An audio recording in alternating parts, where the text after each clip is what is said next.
the Democratic Republic of Sports. The Sportsocracy with ESPN Asheville hosts Tank Spencer and Jeremy Greene. Welcome into the Sportsocracy. Tank Spencer and Jeremy Greene are with you. It is Monday morning, and yes, Jeremy had quite the rough little weekend, so hence the glasses. I feel like a stool sample. Who's shocked? It was a hell of a weekend in the sports world. Yesterday, it was pretty cool to see at the WGC all the golfers out there wearing red and black for Tiger Woods. I thought that was cool. I was not as cool, though, with the social media themes that I kept seeing of, oh, it's not like Tiger's dead. Really? You can't have one show of support for a guy who's been in a car crash and whose career may be over. People suck. I hate people so much. Yep. I hate people so much, but not as much as Jeremy hates Roy Williams and the North Carolina Tar Heels. It was a wacky little weekend in college basketball. I need to state something, since so many people that I love and care for watch this show. If you're watching my team implode, the worst thing you can do is send me a text message. Especially if it's a smart-ass text message. Because what's going to come back at you is going to be both vulgar and possibly hurt your feelings. A few people found this out the hard way with about 8 minutes to go in the second half as we were losing and falling apart against Carolina. It is March 1st, and so that means March Madness officially begins as the conference tournaments actually begin today. We've got the Big South tournament going on tonight. UNC Asheville going to be featured in that. If you're local and you want to check out the game, it'll be aired on our sister station, News Radio 570 WWNC. So I've got a long day ahead of me, but if I don't die in the next hour, I'm going to call it a win. But I will sacrifice everything for the return of March Madness after last March being so goddamn awful. I'm looking forward. Right, I'm looking forward to getting a little normalcy back. Actually, the SoCon announced over the weekend they're going to allow 544 fans in. I bet you I know two of them.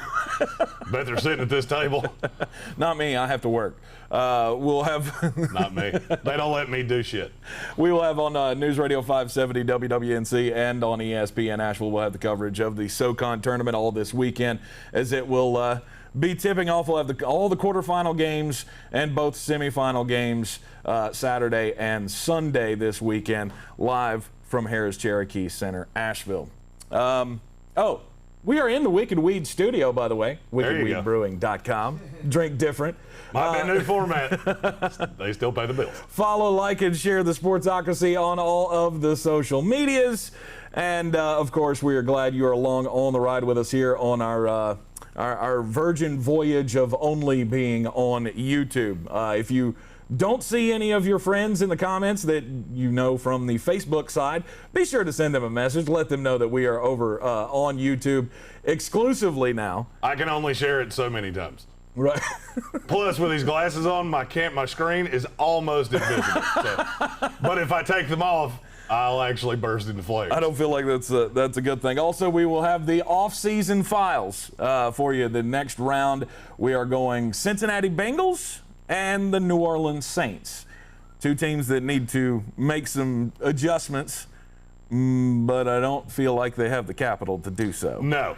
Oh, well, one of them does. Well, I mean, but Cincinnati to me is far away from being able to be a contender. As long as you got a rookie quarterback that's as good as Joe Burrow. I mean, and I understand he'll be a second year, but right. I'll be honest with you, the Bengals are in better shape than the other team we're going to talk about today. By a lot.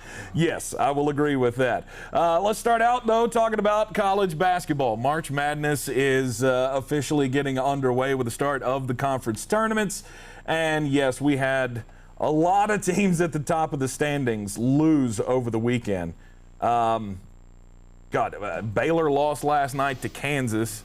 Villanova got the bejesus beat out of them by one of the worst teams in college basketball. Right. If you need confirmation of what I said last week about this is going to be one of those years that you just fill out a bracket and roll with it, it was this weekend. Mm-hmm. Florida State loses to a bad Carolina team. Baylor lost to Kansas. Villanova got killed. Somebody else lost. Ohio State got drugged to death by Iowa. The bad thing is I was watching Florida State going, damn, I wonder how far we fall. And then everybody else lost. Right. Oh, I think we'll be fine. We at least lost to a tournament team. Right. As did Baylor, obviously, and Ohio State. That's the great thing about all of these top games, having them all jammed up here at the end of the season. It really gets you in the mood for March Madness.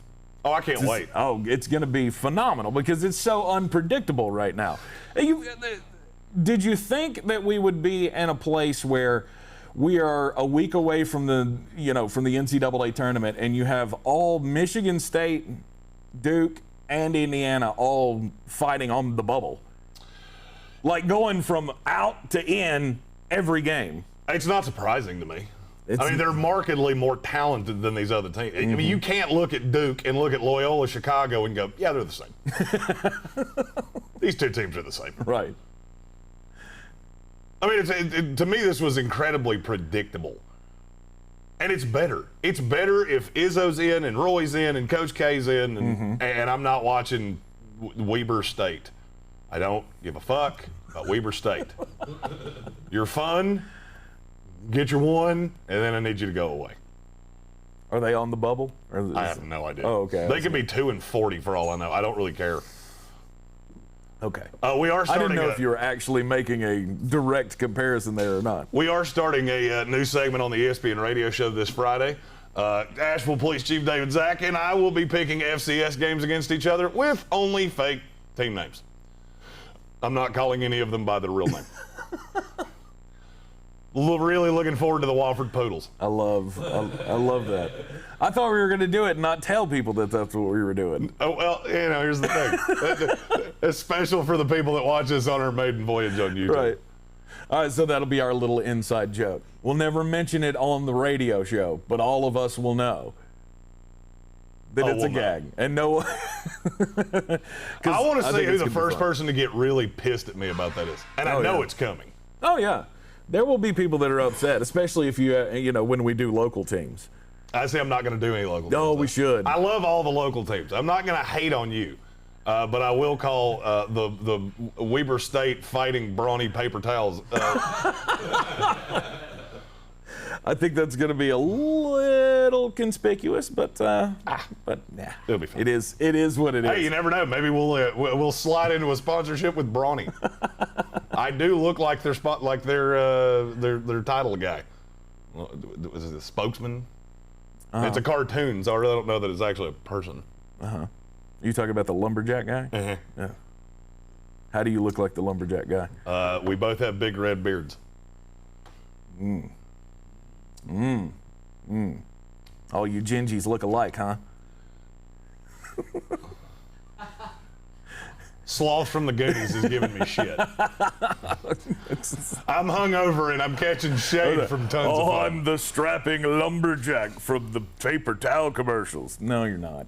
No, you're not. He's soft as baby shit and throwing shade at me. Yep. Really? Yep. I got out of bed for this. I didn't want to. Get out of bed for this. And it wasn't easy. You get out of bed for this every day, and you continue to love it. Don't act like you don't. I do. I love all of you. I'm starting to not like you, and you're the one that's in the closest vicinity to me. You guys, I mean, there are going to be some big matchups over the week that are going to determine a lot of this March Madness race. In fact, Michigan and Michigan State have a 2-game series this week, which I think is phenomenal. I hate that so much. Well, I mean, it is what it is. They had to postpone the earlier game, so it just ended up that they got them both in. But, I mean... At least we're playing the game. Yeah, why are you not, like, I don't understand. I'm just ready for the damn tournament to start because my team fell apart like a deck chair, and I really need us to play some games that matter. Right. I don't know that I've said that many obscenities in that short a period of time in the last 5 years. Right. I actually spewed a sentence where fuck was the noun, the verb, the adjective, and the subject. Right. It was in the same sentence 4 times. That would be when MJ Walker threw one into the crowd. And of course, This is going well. And of course, it was 78-70 was the final score over the weekend. The Tar Heels beating the Florida State Seminoles, and Roy Williams getting his 900th victory on his young basketball career. Apparently, he's the fastest ever to 900 games. He by like 40 games. Yeah. Or 20 or something like that. So, I mean, what this made me think was, how good is Roy Williams' winning percentage? Pretty damn good. He's top 15 all time. Yeah, he's top 5 all time in terms of best coaches in college basketball. Mm-hmm. Carolina fans have been cracking me up with Roy Williams for years. If you think you're doing better than Roy, I got a bridge to sell you. Mm-hmm. He is 14th currently in all-time winning percentage at .7752. Would you like to know who's directly in front of him at number 13? Leonard Hamilton. It's Dean Smith. Oh. Oh yeah, Big Lynn. There were some lean years there. Let me ask you this: Who do you think is the number one all-time career leader in winning percentage for head coaches in college basketball? It's not. John Wooden's he's number 5. Good God. Yeah. Bingo. Mark Few. Mark Few is the number 1 coach in winning percentage because he coaches a team in the West Coast Conference that never loses a friggin' game. Yeah, they play. Their stingiest competition is the Pepperdine Golden Nuggets. You got 5. You got. I mean, of course, there's like 5 losses for Gonzaga in the West Coast Conference in the last, 7 years? Something like that. Right. They don't lose much. He's got an 83.4% winning percentage. Let me ask you a question, just since you brought up Gonzaga. Yeah. There is a prop bet right now in a very large casino. It's not one that sponsors us, so I'm not going to give them any free pub here. That has a prop bet that you can take Gonzaga, Baylor, and Villanova or the field. And I vehemently disagree with you that you would take the Gonzaga side of that. I think I would. As somebody that likes to bet a lot, you don't ever do that. First of all, Villanova is irrelevant to this. You're basically taking Gonzaga or the field. And Baylor. See, you believe in Baylor. I don't. I do. And they're fine. I don't see a ton of difference between Baylor and Ohio State and Michigan and even Illinois to a point. Upperclassmen. That's the thing that gets me. And I get that, but I think that matters way less now than it did 3 months ago. I beg to differ. I think it matters a lot. It's the one thing that even in a regular basketball season, it matters in the tournament. Senior leadership always matters. And I'm not saying it doesn't matter. Right. What I said was I think it matters less right now as long as you have some upperclassmen. So now, what I think is happening now is you got teams like Michigan State and Duke that have these one-and-done talents or these prodigious freshmen that now they played 20-some-odd games. Now they finally – you've allowed them to figure it out. I'm telling you, Duke would be a dangerous team if they get in. They will be a pain in the ass if they get in. For a round or two. I don't know about that. Really? I'm not saying they can win it. I'm not that delusional. But – if they get in, and let's say they're an 11, that's probably what they would end up being. All right, you're going to play a 6. You do realize who the 6s are right now, don't you? No. The latest bracketology, it was up on my screen, and then it went away. Oh, why is everything fucking with me this morning? Yes, I mean, there's no doubt that they would be a dangerous team as an 11 seed, obviously. Like a 6 right now? Yeah. Virginia Tech is a 6. Clemson is a 6. Purdue and Texas Tech are 6s. I like Duke better than every team I just said. Those are very easily winnable games for any team that's, as well coached as Duke is with Mike Krzyzewski. Oh, yeah. The problem is, though, once they get up to the 4 and the 3 seeds, I think there's a big jump off there, and I don't know that Duke can string it together enough. They're one of these teams like Like, hell, take Carolina, for example. They can beat lesser competition. Or Carolina could be a dangerous team. Yeah. They have 4 big guys. But here's the thing, it's the swing. Like, usually you go into the tournament feeling pretty good, like as a Tar Heel fan. You go, damn, we're pretty good. If we can string it together, we could win a national championship. The floor for us is Sweet 16. Normally, in a normal year. Normally. In a normal year, if you don't make the Sweet 16, it's a disappointment. And generally a disappointment if you can't make it past the Sweet 16 to the Elite 8. This year, though, there are no expectations, or there should be no expectations, I guess I should say, for anybody outside of Gonzaga, Baylor, Michigan. Yeah, and that's about it. But see, to me, I don't agree with you. I look at teams like Carolina and go, all right, if you had to put talent level alone, where is Carolina in college basketball? In terms of the talent they have on the floor. I'd say top 15. I would too. That's exactly the number I was going to say. Yeah. They're going to be better than the teams they play in the first 2 rounds, talent-wise. You've got Roy that's going to get these, that will have these guys prepared, and you got 4 big guys. You have 20 fouls of big guys to throw at any team that has a high-level big guy. That's going to work in your favor. Yes. I look at teams like Carolina, Duke. Michigan State is the one that would scare the hell out of me. Michigan State's good is fantastic. Their bad is terrible. But their good is really good. Yeah, but I think all of these teams fall into that category. Their good is really good. Their bad is really bad. And you just shouldn't be shocked to see North Carolina get in as a 10 seed? I think they would be they're probably an 8 now, after beating Florida State. 8-9 games? I'm out. I don't like it because that's a coin toss game. And it's going to depend. Think about who's on the other side of that. Who's on the 9 line right now? Loyola, Chicago, Maryland, Oregon, and LSU. Maryland. I like Carolina better than every one of those teams. Maryland sucks. I know what you're getting ready to say, and you're wrong. Maryland is bad. You don't think on a good day, on a bad day for Carolina, Maryland could beat them? I don't think they could let Maryland play 7 players and they would beat Carolina. Okay. I hate that. There's something about that. I've watched them a few times. Right. And I just hate the way they play. Okay.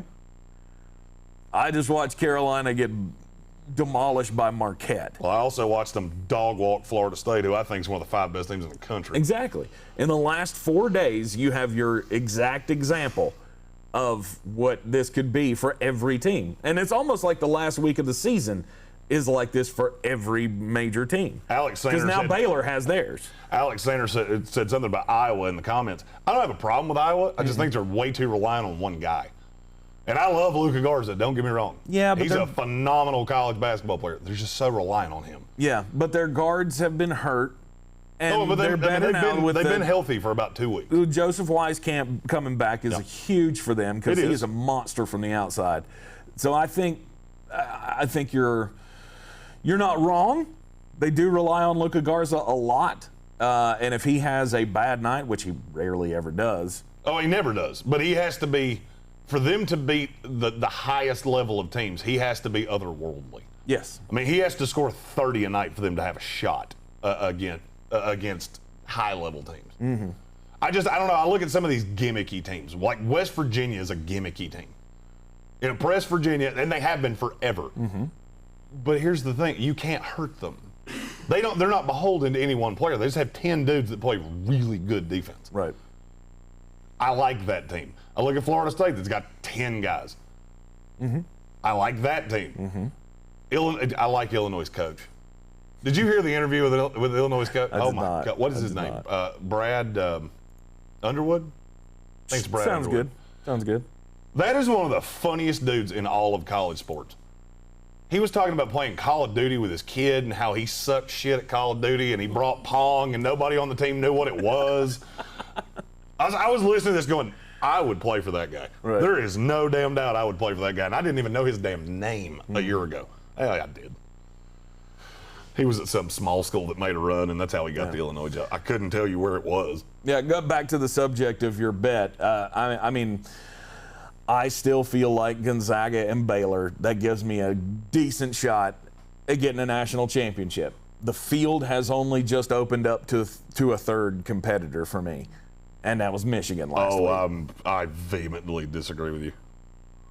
I do. I vehemently disagree with you. If you told me right now that the Final Four had 3 teams that were 4 seeds or higher, I wouldn't be shocked at all. If you told me a 1 seed didn't survive the first weekend, I wouldn't be shocked at all. Really? Yes. Yes. I'm telling you, yes. This is one of those years that if you go Chalky McChalk pants, you're going to be out in the first weekend. You mark my words. Just remember I said it. Little old Winthrop, I got news for you. I don't want to see Winthrop at all. Right. I don't want that team. They're going to be a 13 seed. They're going to play a 4, and they're probably going to beat them. And I got about 6 more of those. When the bracket comes out, I'll let you know they are. Unless they have a letdown in the tournament, and then the Big South gets a 16 seed again. Oh, yeah. Right. Yeah, if they don't win that tournament, that's going to be an awkward ride back to Rock Hill. Right. Oh, no, they'll be in Rock Hill. They'll be at home for that tournament. They're playing the whole tournament in their place. Yes. So, yeah, if they made it to the championship game, they would be hosting that game. And if they lost that game, then the Big South would end up in the first 4 again. Because there's no other team in that conference that would get a seed comparable to what Winthrop can give them. Correct. But I can't wait for it all to begin. And today, being March 1st and the opening of conference tournaments, cheers to you, basketball fans. And so it begins. I will say, after a year of not having these tournaments, I'm excited about all of it. I did not realize how much I would miss that. And now, a year out, I don't care whether there's fans there or not. I could care less. Right. I'm ready for the bracket reveal show. I know my team's in. Just really want to know who we're playing, and I still want to find some way to get in that building. Well, after beating Florida State over the weekend, I feel pretty confident we're in as well. There's no way. There's no way. Unless they get killed by Syracuse. Yeah, if you get frog stomped by Syracuse and knocked out in the first game of the ACC tournament, right, then it's a discussion. Right. I don't think that's going to happen. No, you just kind of Carolina just has to kind of hold serve now. However, those teams that we mentioned, Michigan State, I think they got to pick up one against Michigan this week. Duke, I think they need to beat Carolina at the end of the week when that second matchup comes in Chapel Hill. And I'm going to tell you this, the fans made a difference.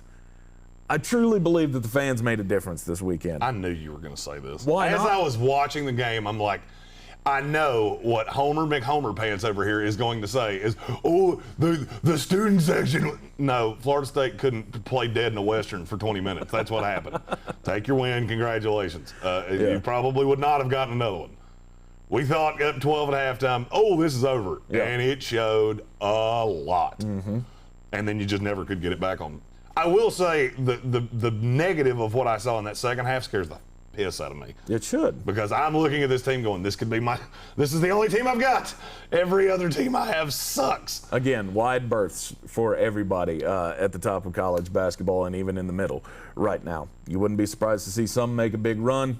Shouldn't be surprised to see anybody get bounced in the first round other than Gonzaga, Baylor, Michigan, and Iowa. In the NFL, we had scuttlebutt over the weekend about Drew Brees. Did you see Drew Brees' workout video, Jeremy? No. So he was pushing the little sled with the weights on it, and everybody's, oh, this doesn't look like a guy who's gonna give it up.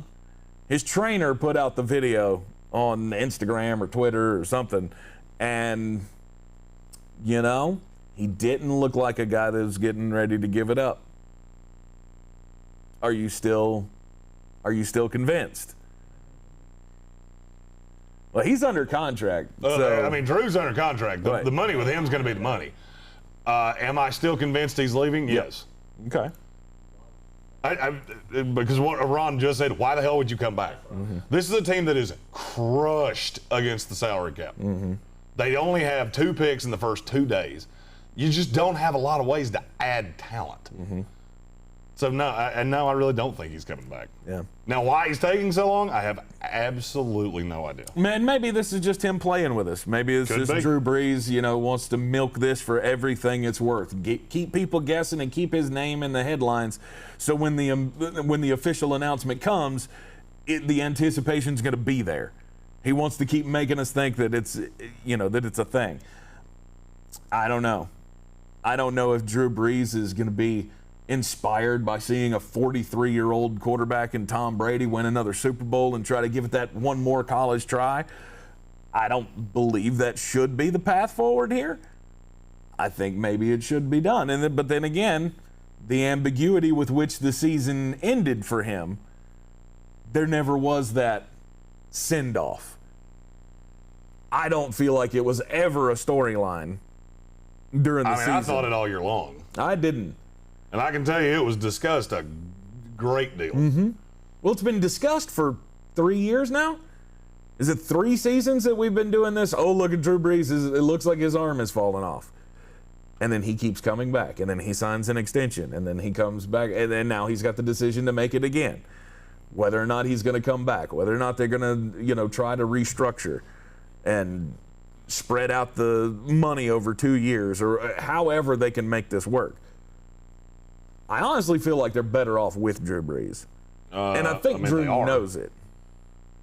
And I think it's hard. It would be hard for him to sit back and look at this team and go, I could be making this team better when they're going to suck. Well, they're going to be awful. I don't care if he plays or not. This is not better than an 8-18, period. You're going to lose a ton. No, I don't think he's coming back. Okay. I don't care how good a shape he's in. I don't care that he's throwing tires around or riding goats or whatever the fuck he was doing. I don't care. Yeah, meanwhile, the mayor of New Orleans put out a video on social media this week asking or trying to court Russell Wilson and Sierra to come live in New Orleans. I'm just really glad the Russell Wilson thing kind of died down over the weekend. The mayor puts out a video saying, hey, he was playing Sierra music in the background and saying that they really love Russell Wilson and would love for their beautiful family to come set up a home in New Orleans. And she couldn't wait to see Sierra on the main stage at their big festival that they do every year. Yeah, it was a little weird. And then the Seattle mayor had to put out her own video, or I didn't even see the video. Excuse me. The Seattle mayor puts out a statement and says, no, Russell Wilson this is his home. And basically, stay away. We don't want to see that happen. But then there's, everybody's still all of Twitter about this Russell Wilson thing. Will a trade happen? Will it not happen? Is it going to happen this offseason? Is it going to happen next offseason? Can he make a trade with the Dallas Cowboys to get Dak Prescott? The three-way trade, put out there widely over the weekend was the three-way trade between Vegas, Dallas, and Seattle. Derek Carr plus 2 first-round picks from each team goes to Seattle. Dak Prescott winds up in Vegas, and Russell Wilson winds up in Dallas. None of it makes sense to you. I saw one, I don't remember who it was from. I want to say it was Nick Wright, that put out a potential deal between the Saints and the Seahawks. Yeah. Do you know how much the dead cap hit would have been to trade the 3 guys he put on the screen? It was $70 million is what it would have got. Half of the cap, or a third of the cap, would have been in dead money with them just making that trade. So it would have been Russell, they would have been $140 million over the salary cap. I was like, I don't feel like this is that damn hard to figure out. I mean, we do have calculators that will tell you all of these things. You just have to click the button. Right. It's fun to think about, but if the money doesn't work, there's no sense in throwing it out I there. see no way Russell Wilson's not a Seahawk week 1. I don't either. I don't. I don't care. I don't give a damn how mad he is. There's a difference between Russell and Deshaun Watson. Mm-hmm. Watson's money is still movable. The haul you would get for him is going to be tremendous, and he's totally out. I don't see Russell Wilson ever doing that. I don't think there's – and I guess I think of the dude This is a dude that says "Go Hawks" at the end of every interview he does. Mm-hmm. He loves Seattle. At some point, he loves this team. I don't see him being the problem child. I mean, do you? No, I don't see Russell Wilson being the problem child. I think about, I don't know, maybe his time just runs out in places. It happened at NC State, and he ended up going to Wisconsin. Yeah, that was Jim O'Brien. Yeah, Bill. No, not Bill. No, what was his name? Jim O'Brien. Was it Jim? That doesn't sound right. Now you're sick. Now you're making me sick. Yeah, that doesn't sound and right. Every time you do this, I'm fucking right, and I wind up going down through the rabbit hole. Jim O'Brien doesn't sound right to me. I don't know why. Anyway, yeah, the coach at NC State just didn't want Russell Wilson around anymore. I think it was Mike Glennon he was high on, wasn't it? Mike Glennon was the guy that took over that job. Is that my timeline right on that? Yeah, that's right. Okay. So that was a different scenario. But here again, I mean, he's been able to. Tom O'Brien. Thank you. I knew Jim O'Brien. I knew there was an NC State fan in the comments, so I'm not going to lie. I was like, it's coming. We're waiting on you, Patrick. Yeah. Come on, man. Give it a minute. He knows what I'm talking about. Thank you, Tom O'Brien. Knew that wasn't right. But there was a Jim O'Brien, just not the guy I'm thinking. He made sausage, right? He was a place kicker in the NFL. Oh, okay. I don't know who the fuck he was. He could walk in the studio right now, and other than the fact he's been dead for like 20 years, it wouldn't even startle me. But, I mean, Russell Wilson's done this before. He has moved cities and adopted a new city as his own. And I mean, hell, he still keeps up the whole pack of Badgers thing. Mm-hmm. He makes sure to include everybody because he's the leader everywhere he goes. And when he goes, he's all in. And if the Seattle Seahawks don't want to do enough to protect him, then fine. He's out. And he'll go somewhere else, and he'll immediately ingrain himself in that culture, and he'll immediately become the fan favorite for everybody because that's the kind of guy he is. I see no way that Seattle should even be considering this, and I'm not saying they are. I know that's the rumor right now, but there should be no consideration of this. If it's between him and Pete Carroll, it's easy. It's Russ Wilson, and it's not even close. I would agree with that. If there is that big of a problem, fire him today. Well, you have to be willing to grow. With the way the modern athlete is, somebody like Russell Wilson's going to want something for him to say. Mm-hmm. And if you don't listen to him, eventually he's going to get pissed. Aaron Rodgers, same thing. Mm-hmm. Aaron Rodgers has been mad as hell for a year that they didn't draft him a receiver. You know what they're going to do this year? Draft him a receiver. Because they know unequivocally, we better keep him happy. Mm-hmm. Because if he's not happy, we're not going to be very good. And I think Seattle will do the same thing. Yep. Now that Darrell Bevell and Brian Schottenheimer are gone, I can't even remember who they hired to run that offense. It'll come to me in a second. Mm-hmm. But I guarantee you they're going to go to Russ and go, we know how to run afoul of you, but what you thinking, Russ? You got some ideas? Right. Let's get some sketches.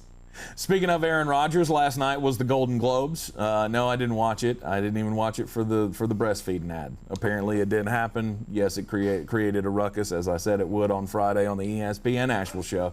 Tank saw a titty and it ruined his Friday. Hey, it's a benchmark moment in network television. You did a dance. I witnessed it. I did. It was the weirdest thing I've ever seen. Jodie Foster, though, gave Aaron Rodgers a little love since when Aaron Rodgers gave his MVP acceptance speech, he mentioned Jodie Foster, who apparently is a very big Green Bay Packers fan and has been making a movie with his new fiance.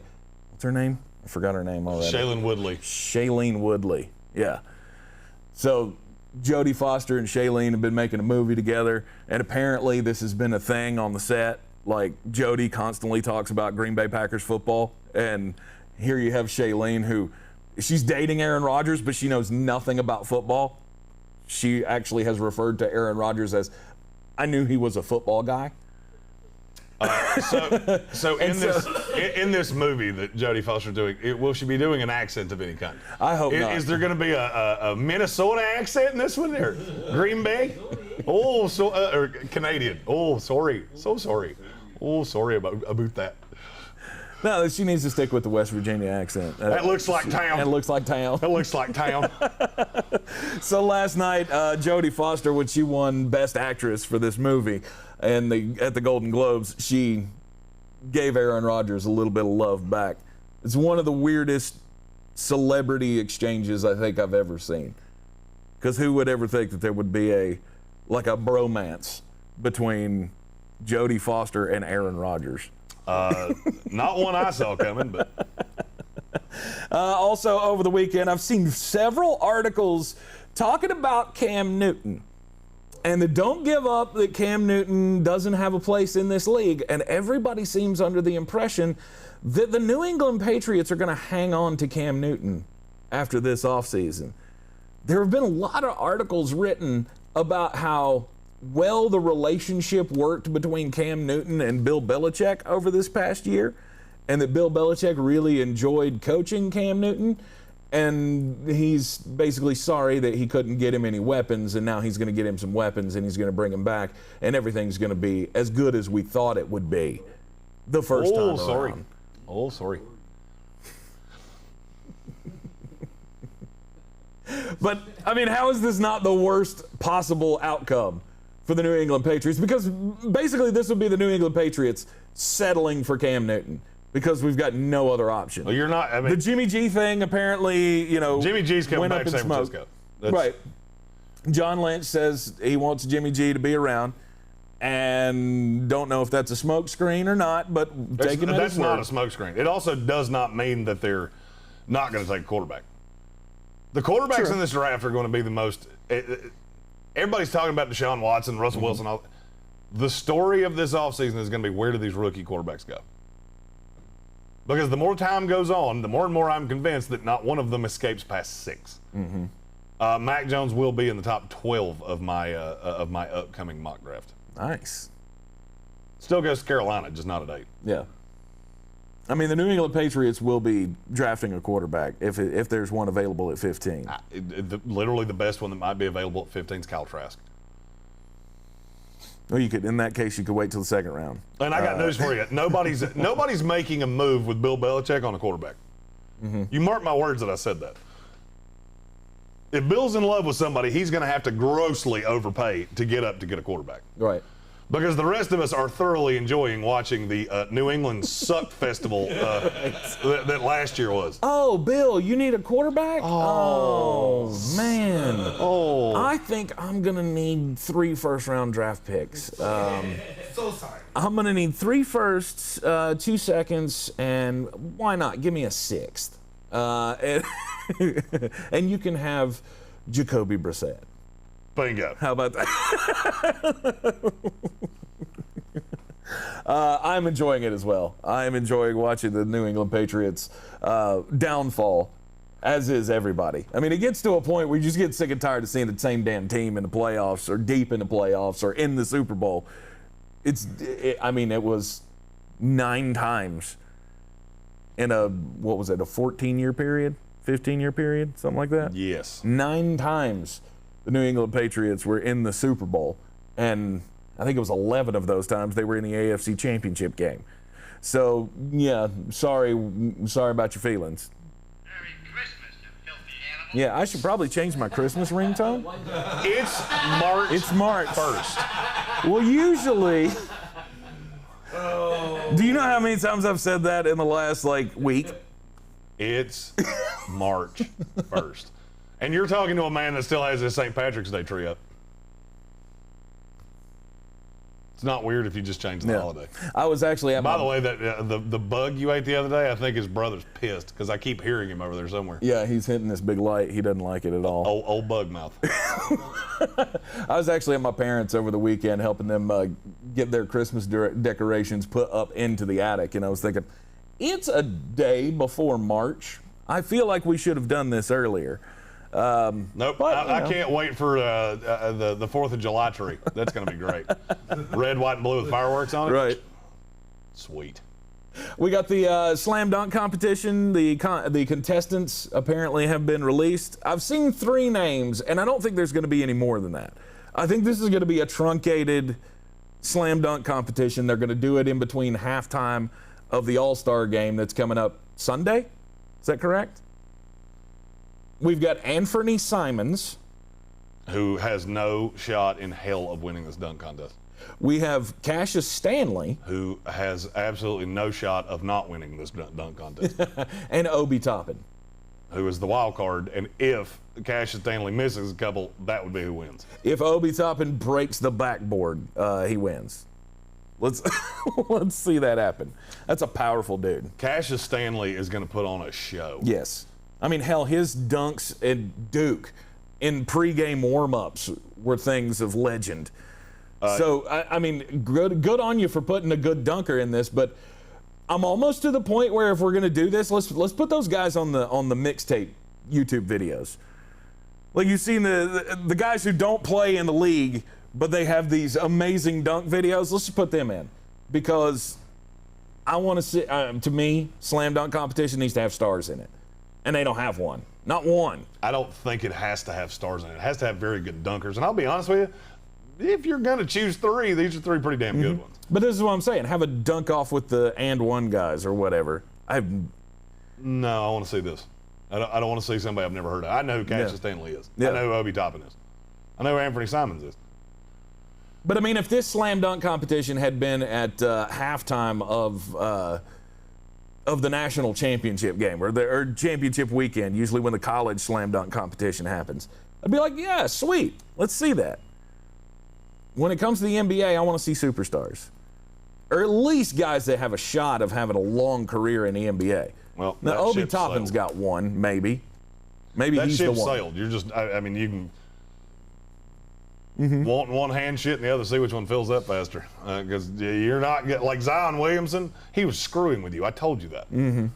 He's screwing with you. He's not doing this.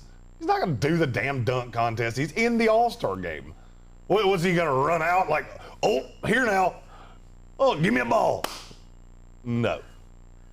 I think he should. He should at the end of the contest. Everybody, we go through the whole contest, and then Zion comes out, does a dunk, and we give it to him. He's the champion, because he's the champion that everybody cares about. I'm not sure Cassius Stanley couldn't beat him. Really? He's that good. If you don't know what I'm talking about, go to Twitter, just search Cassius Stanley. He doesn't have a whole lot of other highlights. He does have some phenomenal dunks. I will give him that. Yeah, because when it comes to an all-around game, poor boy couldn't play dead in the Western. Yeah. So he's averaging like 14 minutes a game for the Fort Wayne Mad Ants right now. That should tell you everything you need to know. You remember when you mentioned this to me this morning, I said, I swear I think he's on the G League team. He is. He is. It should tell you everything you need to know about how good of a dunker this guy is, that they went, we're going to call a guy up from the G League. Yeah. We have 30 teams with 15 players apiece, but we want that guy. He's that good. I think it's going to be a fun contest. It's just I would like a little star power. Just a little bit. That's it.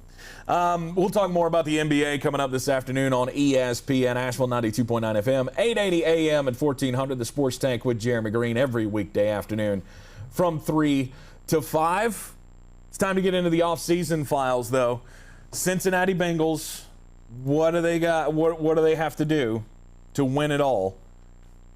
Or to win it all, to win their offseason, I guess I should say. I was about to say, for them to win it all, Well, they'd have to hope for an act of God and 28 teams to disappear from Thanos' hand. From the third wave.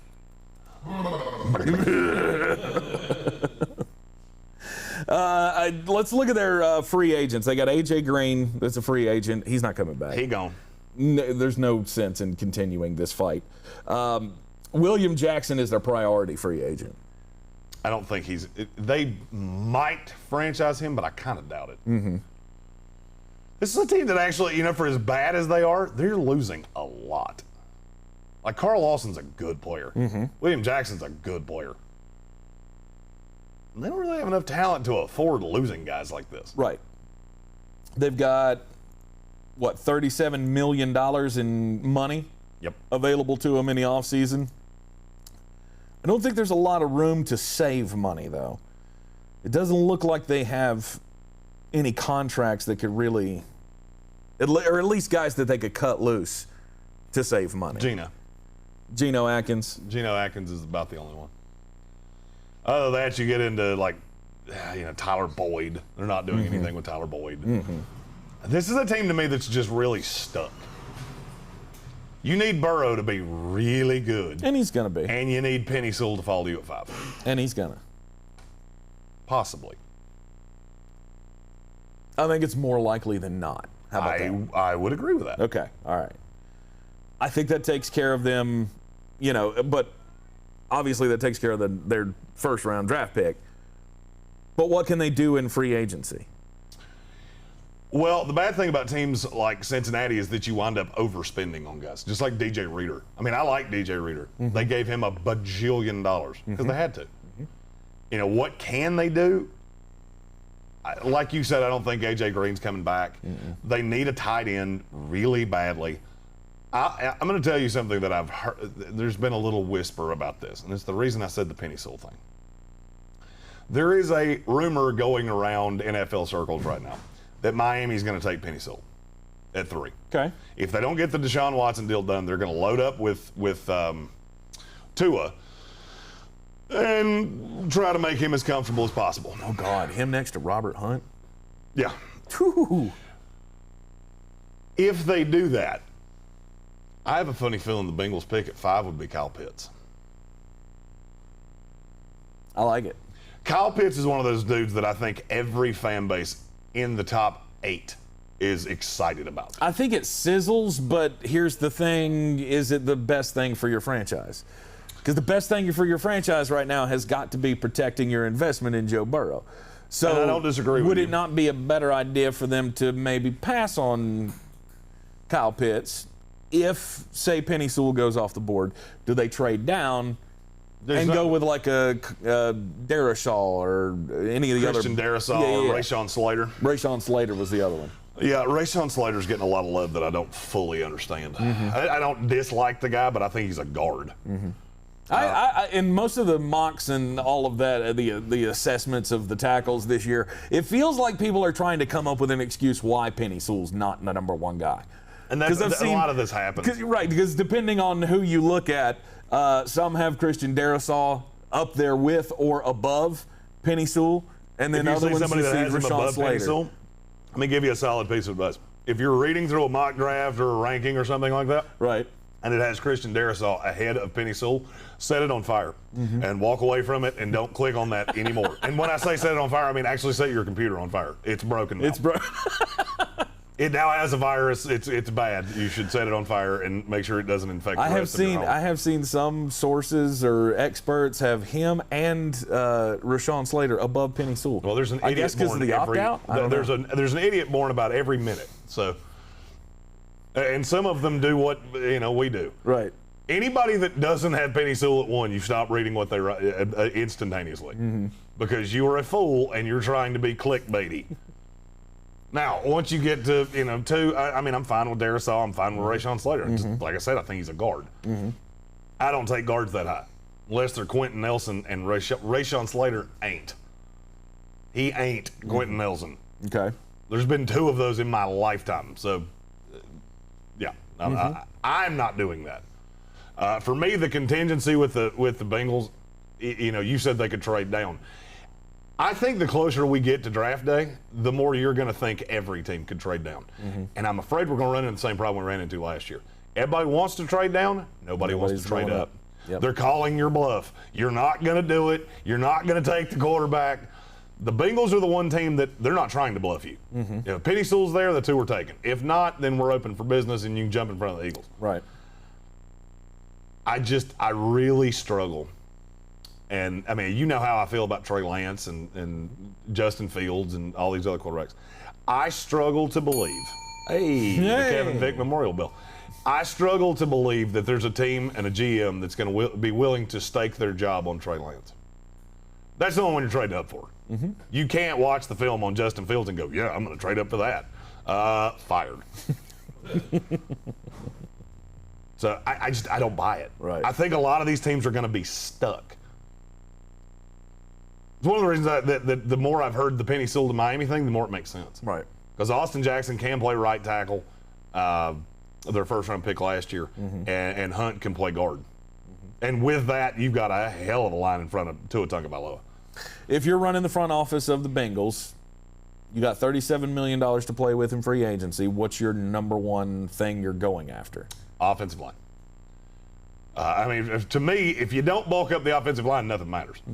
You know, you rendered Joe Mixon damn near useless last year because everybody and their brother knew what you were doing. Yep. So to me, you got to invest the money in protecting Burrow, opening lanes. You got to make Joe Mixon relevant again. If Joe Mixon's as bad as he was last year, then none of this matters. You know, you can't be a second-year quarterback with a running game that bad. Everybody in the stadium knows what you're doing. And all teams did was drop back and let him pick and pop on them. Short, intermediate passing game, and eventually he's either going to get sacked or throw a pick. Yeah. And that's what he did constantly. Cincinnati's skill positions are fine. They don't need – really?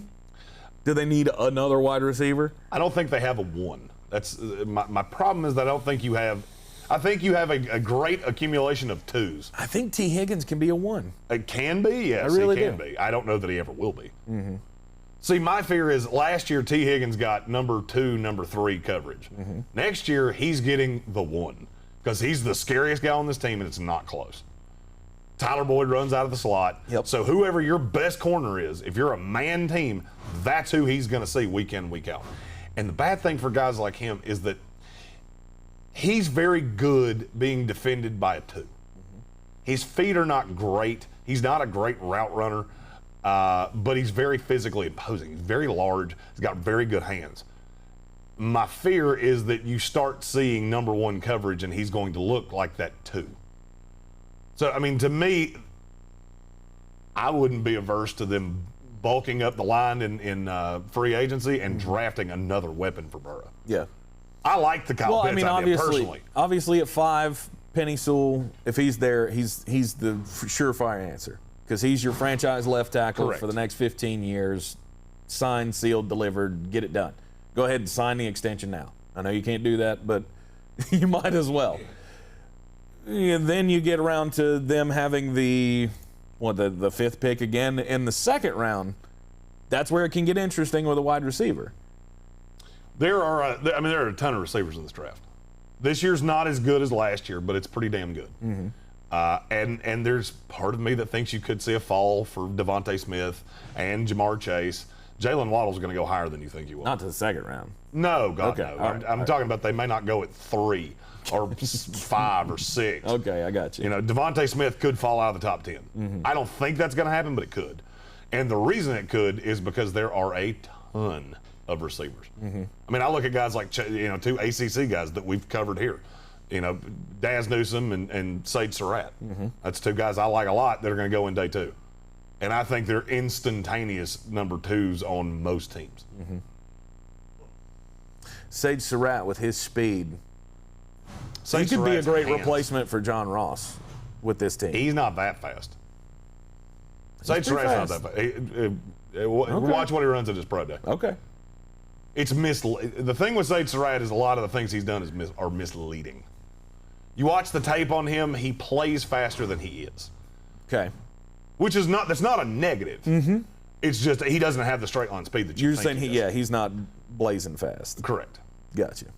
The other thing you got to remember about Sage Surratt is that team ran a lot, especially with Jamie Newman. And so you see him wide open because there were 7 dudes in the box. So you have to be really careful. When he's man on man, he has struggled to separate at times. And that does make me nervous, but he is a hands catcher. What can be their ceiling next year? Cincinnati, best case scenario this offseason, what would you put their ceiling at? 7-9. I think I'm with you. Maybe 8-8.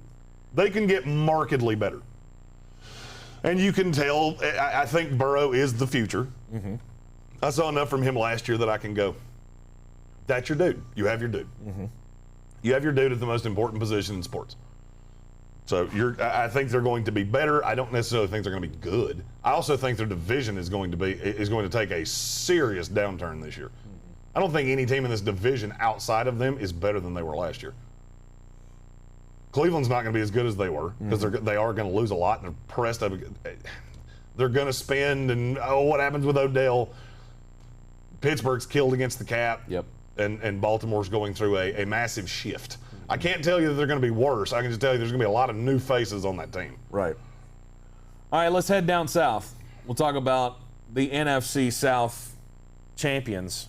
The NFC South champions. The New Orleans Saints. I'm sorry, I got to get it in. My favorite meme circulating around right now is the Homer Simpson laying in bed with the Super Bowl trophy going, yeah, this is how I sleep at night, knowing that the New Orleans Saints won the NFC South, that they swept the NFC South. It didn't win the one that mattered. But the New Orleans Saints obviously have, a big shift coming as well. The Drew Brees thing, we talked about it earlier, whether he's going to come back, whether he's not going to come back, that really, at the same time, while everything hinges on that, also nothing matters about that because they're dead against the cap. $70 million. Mm-hmm. And they don't have a lot of movable contracts. Nope. They have a lot of dudes that they got Quan Alexander. That will save about $13 million, if I remember correctly. Mm-hmm. 13, just a shade over $13 million. They also have two other contracts that they could just cut loose and save the entire contract. No guaranteed money on it, no dead cap hit. But Ryan I don't Ramczyk think and Marshawn Lattimore. Marshawn Lattimore and Ryan Ramczyk. And I don't think those are guys. Ryan Ramchyk's one of the best right tackles in the league. Marshawn Lattimore is a top 12 corner in the NFL. Could you see them trying to move either one of these guys? I could. And that's the thing. The Saints are going to come up against decisions that they don't want to make. And right now, this is my curiosity. So the one thing the Saints can do is they can kick this can down the road for one more year. Okay. That is the thing. They could extend Drew, move the cap number, that saves some money against the cap. They can restructure some guys, and next year they're going to be in hell. Is that what they're talking about? Is that the reason that Drew hasn't said anything? Is Sean Payton in his ear going, we can go one more time? Right. And after this year, this is your swan song. After this year, there's nothing we can do because the math that I did, they would be $135 million over the cap next year if they did what I think they're going to do. Right. If Drew comes back. Well, if Drew comes back, it's got to be an all-in year. Yes. It's got to be that one last push for a title. This is it. This is the swan song. This is going to be the rocking chair tour for Drew Brees. Because I feel like that's the only, he's been so close 2 years in a row to calling it quits that this would be the last gasp. And I think, I don't know that wouldn't be the smart thing for them to do. Just try to get one more year. End Drew on a high note, try to anyway, and then deal with it another year. We're kicked the can down the road this far. Why not do it one more time? If that is the possibility, I think that might be their best path. They just have so little capital. That's the thing that bothers me. They're missing. They only have 3 draft picks. Total. 3 draft picks. That's it. They pick in the first round, they pick in the third round, and they can pick in the 5th round. Yep. This is a team that's gone all in repeatedly. So now, if you do it one more time, you can rest assured this team's going to be irrelevant for 5 years. But do you start that a year early? Drew retires, you run Jameis or Taysom Hill or whatever you decide to do, and it's going to be a complete teardown. Or is Sean Payton currently in Drew Brees' ear going, we could do this one more time? We got one left in us. If you've got one left, we've got one left. And I got that wrong. It was 1st, 2nd, and 4th. They have their own picks in the 1st, 2nd, and 4th rounds. Other than that, they're nothing out. else. Right. They traded all their other picks away, and their 7th round pick they had to forfeit. So, so they got 3 picks to work with. And so if you wanted to move a Marshawn Lattimore or Ryan Ramczyk, you could get probably a lot for both of those guys. Maybe not so much. I would think Ramczyk would get the bigger haul in a trade. I think you're right. But Marshawn Lattimore, he's probably worth a 3. Oh, he's worth more than that. A 2? No, I would say he's a good corner. I think he would get a 1. Oh, okay. All right. Be a late 1. You're the value guy, so. It would be. That's what they would ask for. Right. Now, you got to understand, Carson Wentz just went for a 2 and a 3. That's ultimately going to be a 1 and a 3. Mm-hmm. And Carson Wentz is a guy that might not be in the NFL 16 months from now. Right. Marshawn Lattimore definitively will. Now, he's not as it's not as premium of a position, but he is markedly better at it. Mm-hmm. So, I mean, that's the question for the Saints is, you're going to lose guys like Marcus Williams, Trey Hendrickson. They have a ton of free agents that they can do nothing with. Sheldon Rankins, he's been hurt so much that, I mean, when he's on field, he's good, but he stays hurt. And this is a team that has missed on a lot of draft picks. Their good's been great. Alvin Kamara in the 3rd round is a hell of a pick. But they've missed, just god-awfully whiffed on numerous day 2 picks. And they've been terrible in day 3. Yeah. And this is what happens. Now your high-end guys are getting paid. You don't have any depth. Wah. They're also going to lose Jared Cook. Who cares? Which, I mean, he is a steady target. He is a Drew living, Brees. breathing human being. I will give him that. He does have 2 feet. Well, and your 2 boy, hands. your boy Adam Troutman, he's going to get to take over. I like Adam Troutman a lot. He's going to get his chance to show something this year with Jared Cook being out of the way. Adam Troutman was on the 6 to midnight team last year. Yes, he was. And I like him a lot. I just really hope he's being thrown to by Jameis Winston and not Taysom Hill. All right, so let's talk about it. Obviously, you don't have the money to do anything in free agency. No. What do you do with those draft picks? You got late round picks in the 1st round, the 2nd round, and the 4th round. Where do you go? What do you target? What are the holes that they have to fill? Well, they're so thin. Like, they're thin at everything. Look at it. They got 13 guys on the roster that are making $10 million or more. Yep. 2 of them are making damn near 20. Yep. So, yeah, they are very thin. See, this is the problem with when you draft too well in the first two days, and then you're too bad in the last day. Because you don't have any depth. So you're this team is so top heavy, and there's just not a whole lot they can do. What are they going to target in the draft? I think it depends on who they ultimately don't tender. Who they don't find a way to bring back. Trey Hendrickson's going to be gone. So I think you're going to need a guy like that. I look at guys like Azeez Ojulari. I think that would be a good. Zaven Collins fits this team tremendously. Okay. I just don't think he's going to be there. I think Zaven Collins is one of those guys that once the pro days start and you get in front of this kid, first of all, to talk to him is one of the most impressive things you will ever hear. I've seen interviews with him. He's an incredibly impressive kid. And his life story is His life story is the shit that they make Disney movies about. Right. And I think once he gets in front of teams, that's not going to be so much a thing. This is another problem of being constantly good but never getting over the hump. You're picking in the 20s. So every guy that you could wind up with here has a wart. You don't pick a guy at, what are they picking at, 26? 28. 28, something like that. It's on the screen, but sunglasses. Sunglasses can't see the screen. Can't see shit. Every guy in that area is going to have warts, or they play a non-premier position.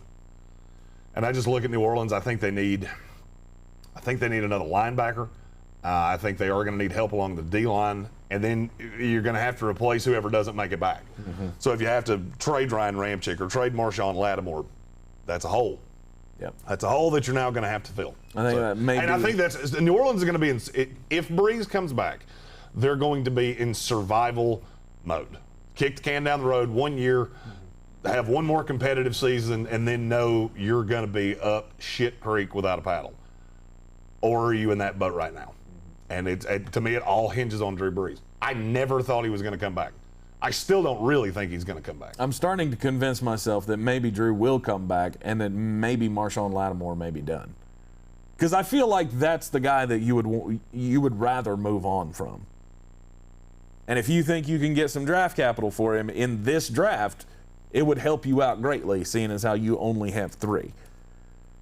So I think I'm starting to convince myself that could be the chosen path forward for the New Orleans Saints and for Sean Payton and company. Just let's give it one more shot. Let's see what we can get out of Marshawn Lattimore and go all in. If they do that, can they be back in the discussion next year? Can they be at the top of the NFC South?